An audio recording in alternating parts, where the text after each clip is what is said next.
Hey everyone, it's Jimmy here with my usual quick reminder to drop a comment, hit subscribe, and ring that notification bell before we start. In the mid 1950s, New York City, the world's most bustling metropolis, was paralyzed by an anonymous presence capable of striking anywhere, anytime. For 16 years, this was the pervasive anxiety under which New Yorkers lived, driven by a phantom who planted bombs in libraries, phone booths, subways, and theaters. This individual, known to the public only as the Mad Bomber, instilled fear in every resident of the city. Between 1940 and 1956, he planted at least 33 homemade explosive devices across the city. 22 of those bombs detonated, injuring 15 innocent civilians, though thankfully none were fatal. While the physical casualty count remained relatively low, the psychological toll was devastating, turning communal, sacred public spaces into potential death traps. Investigators struggled desperately to find a motive or identity, hindered by the perpetrator's sole communication. Meticulously crafted notes written in block capitals, signed simply FP. Traditional police methods repeatedly failed to generate meaningful leads, leading to deep frustration within the police department. In the end, this case would be a key moment in the development of criminal profiling. The man behind the terror was George Peter Metesky, born in Connecticut in 1903 to Lithuanian immigrant parents. Metesky's early life suggested a highly competent and disciplined man. He served with the Marines after World War I, where he gained specialized skills as an electrician at the United States Consulate in Shanghai. After returning home, he settled in Waterbury, Connecticut, where he worked as a mechanic for a subsidiary of Consolidated Edison. His neighbors considered him somewhat of an oddball, and he lived the single life while residing with his two sisters. The pivotal event that unraveled Metesky's life occurred in 1931. While working as a generator wiper at the Hellgate generating plant in New York City, a boiler backfire produced a severe blast of hot gases. Metesky was knocked down, and the noxious fumes filled his lungs, causing him to choke. The accident left him physically disabled, and after receiving 26 weeks of sick pay, he was terminated from his job. Metesky claimed that the industrial exposure caused pneumonia that later developed into tuberculosis, a health outcome that Consolidated Edison actively disputed. Metesky filed a claim for workers' compensation benefits, but it was denied. The critical failure point was procedural. He had waited too long to file his initial claim, falling outside the statute of limitations. Over the next 5 years, Metesky filed 3 separate appeals against the denial, with the final appeal being rejected in 1936. His failure to be compensated for his injury, coupled with the loss of his livelihood, shattered his self-image and warped his perception of reality. Metesky's intense feeling of being unjustly victimized was aggravated by the bureaucratic nature of the system. His rage was triggered not by the initial injury, but by the legal technicality that negated his claim. This profound institutional rejection led to a psychological transformation, where his suffering metastasized into a targeted, personal vendetta. He developed a burning, paranoid hatred for the company's attorneys and for Consolidated Edison itself. A rational mind might accept the legal closure, but Metesky was suffering from what would later be understood as progressive paranoia. He interpreted the failure of the appeals process not as a procedural matter, but as definitive proof of a vast, deliberate conspiracy against him. Metesky's violent campaign began on November 16, 1940, with a calculated act of professional vengeance. He planted his first bomb on a windowsill at the Consolidated Edison power plant in Manhattan. The device was crude but effective, accompanied by a note in block lettering that left no doubt regarding the motive. I'll just read it out. Quote, Con Edison Crooks, this is for you. He also left a distinctive FP signature, which Metesky would later say stood for fair play.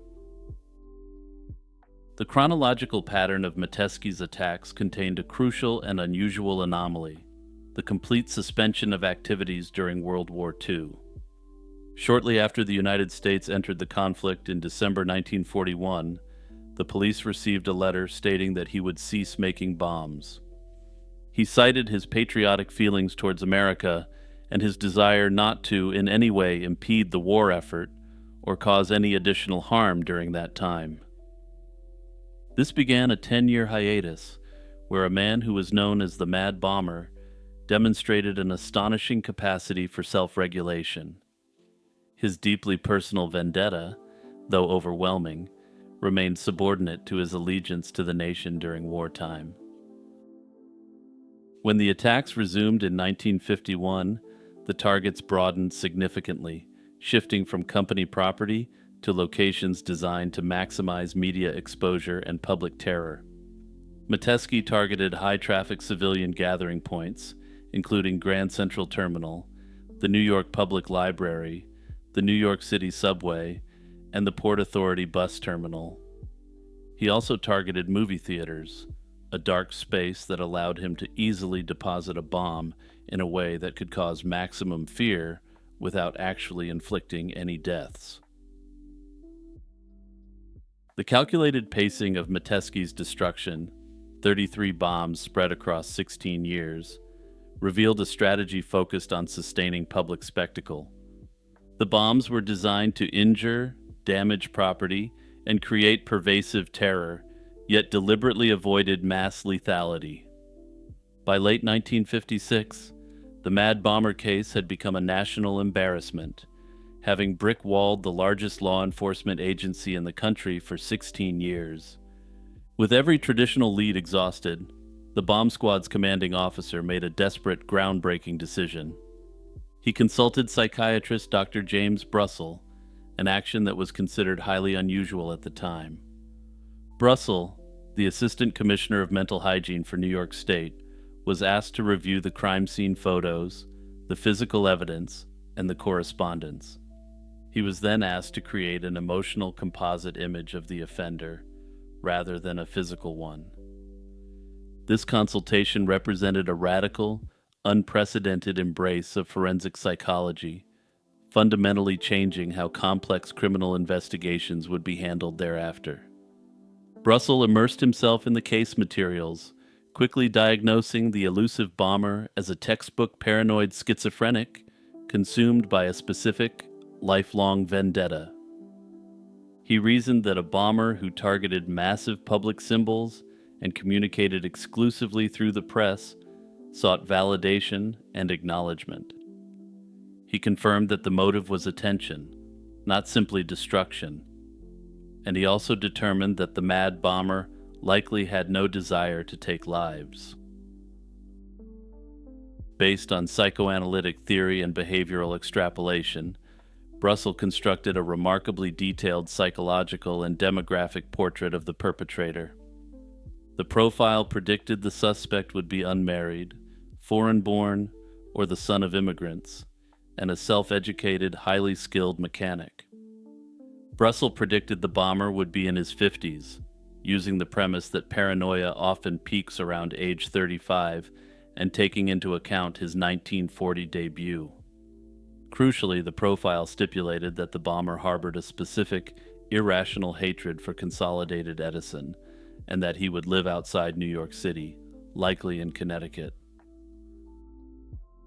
Brussel delved further into the bomber's inner psychology, and this is where things get a little weird. He speculated that the shape of the pipe bomb indicated that he had an Oedipal complex, and that he was probably a virgin who lived with female relatives. Perhaps the most famous prediction stemmed from this psychological assessment of the bomber's meticulous, controlling personality structure. He stated that when arrested, Metesky would be wearing a buttoned, double-breasted suit, and spoiler alert, this is what happened. Now, if I'm being honest with the evidence, I find this profile to be so on the nose as to be extremely suspicious. It almost sounds like someone such as a priest or a family physician may have communicated something to the police through back channels. From there, the commander of the bomb unit may have passed along the suspicions to Dr. Brussel, avoiding the professional ruin that would have come with directly outing Metesky.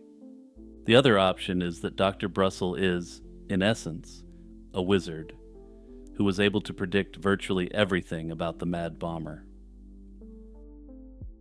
Regardless, the Metesky case served as the crucible for validating criminal profiling, effectively transforming the practice from guesswork into a recognized investigative science. The extreme accuracy of the profile immediately bestowed credibility upon the nascent field. The police used this psychological framework to guide their investigative efforts, which included a tactical move suggested by Brussel: engaging the bomber's ego publicly. They published a letter urging him to come forward, which he did, but anonymously. He wrote a letter which reinforced his need to bring Con Edison to justice, and critically supplied the precise date of his injury: September 5th, 1931. This date was the key that unlocked the paper trail, turning thousands of archival employee records into a list of targets. The profile had not named the man, but it had provided the essential filter needed to rapidly identify him from the available documentation. Either that or the profile was created with the man in mind, but I digress. The investigative breakthrough came immediately after the publication of Metesky's response letter. Using the specific injury date of September 5th, 1931, investigators rapidly sifted through Consolidated Edison's employee files. Despite the passage of time, they were able to instantly locate George Metesky, a former mechanic residing in Connecticut, just as Dr. Brussel had predicted. The climax of the 16-year manhunt occurred shortly before midnight on January 21st, 1957, when a squad of detectives converged on Metesky's quiet three-story house in Waterbury. The 54-year-old bachelor answered the door in burgundy pajamas and gold-rimmed glasses, exhibiting a polite grin and unnerving composure. Before the officers could even fully introduce themselves, Metesky confirmed their suspicions.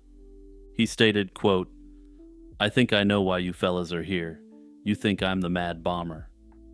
Metesky cooperated immediately, leading them through the drab house where he lived with his two elderly sisters. In his meticulously maintained garage workshop, investigators discovered the equipment he used to craft the devices. Back inside, hidden behind wash tubs in a closet, they found the components for future units. There were pipe lengths, connectors, cheap pocket watches, flashlight batteries, and the crucial evidence of wool socks, which were used to carry the explosives. Metesky's notebook contained handwriting that matched the block lettering on the notes. Then came the moment that validated the nascent field of criminal profiling entirely. A detective suggested Metesky get dressed for the trip to the Waterbury Police Headquarters. When Metesky reappeared, he was wearing a fastidiously neat ensemble. He wore sensible brown shoes, a red dotted necktie, a brown cardigan, and most tellingly, a buttoned, double-breasted blue suit. This dramatic fulfillment of Brussel's seemingly outlandish prediction instantly cemented the psychiatrist's reputation as a pioneer in forensic science. Again, that part is a bridge too far for me, since it's just way too specific. And I do have to say, you don't see modern criminal profiles make predictions with that level of extreme accuracy, despite decades of research and knowledge. Following his capture, Metesky admitted to placing 32 bombs. A grand jury heard testimony from 35 witnesses, leading to a massive indictment detailing 47 criminal charges. However, the case never went to trial. After extensive psychiatric evaluation, Metesky was diagnosed with incurable paranoid schizophrenia. and that was incurable by the standards of 1957, and things were rapidly changing.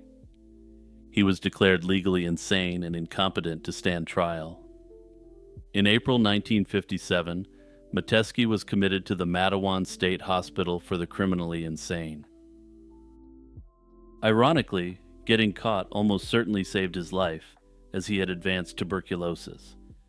While in medical care, his physical health drastically improved, and in time he would become known as a friendly, cooperative inmate.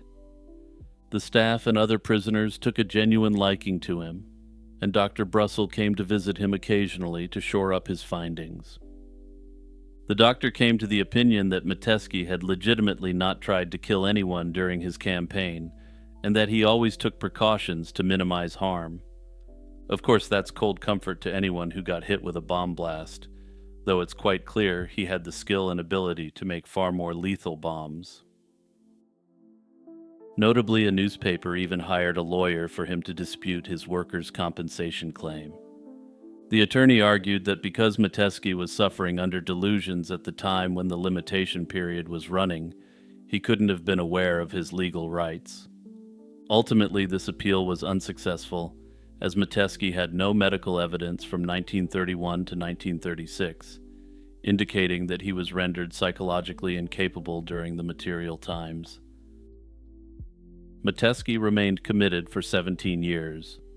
His release in 1973 was dictated by evolving legal precedent.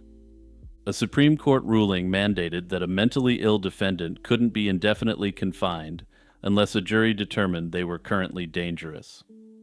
Since Metesky was considered to pose no active threat, he was transferred to a civil state hospital, Creedmoor Psychiatric Center. The doctors there quickly determined that he had responded extremely well to treatment and would continue to do so. He was subsequently released later that same year.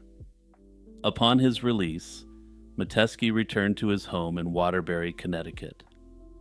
George Metesky lived quietly for 20 more years, passing away in 1994 at the age of 90, having been saved from severe tuberculosis by his arrest. The ultimate legacy of George Metesky isn't the damage he caused, but the investigative revolution he catalyzed. The astonishing precision of Dr. Brussel's psychological portrait, however it was reached, established a critical bridge between psychiatry and policing. This watershed moment validated the concept of synthesizing behavioral science and criminal investigation, ultimately leading to almost 20 seasons of Criminal Minds. And on a quick personal note, not that anyone asked, but that show was one of the ways I got so deep into true crime back in the day. Hey everyone, it's Jimmy here with a quick reminder to share this video with your friends and family. Also, YouTube thinks you'll enjoy one of the videos on your screen right now, so check them out.